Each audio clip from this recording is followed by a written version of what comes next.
Sebanyak 1.500 porsi bakso dibagikan secara gratis oleh puluhan para pedagang bakso yang tergabung dalam keluarga pedagang bakso Nusantara Kota Padang. Ratusan warga pun langsung menyerbu lokasi pembagian takjil bakso gratis yang digelar di depan Mapolsek Lubuk Hilangan Kota Padang ini. Warga bahkan rela mengantri hingga mengular di pinggir jalan raya untuk mendapatkan takjil bakso sebagai menu berbuka puasa. 1.500 bakso yang terbuat dari 1.000 kg daging sapi ini langsung ludes dalam waktu singkat. Pembagian bakso gratis sebagai menu takjil ini menjadi tradisi para persatuan pedagang bakso di Kota Padang setiap tahunnya di bulan Ramadan dengan menggandeng aparat kepolisian setempat agar pembagian takjil dapat berjalan dengan lancar. Bagi takjil setiap tahun sekali di rangka bulan puasa dari KPPN Kabupaten Padang Kota. Apa saja nih yang kita bagikan ke warga?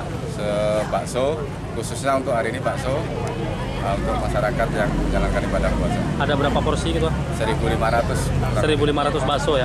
Itu berapa kilo daging nih kita siapkan nih untuk? Lebih 100 kilo daging ya?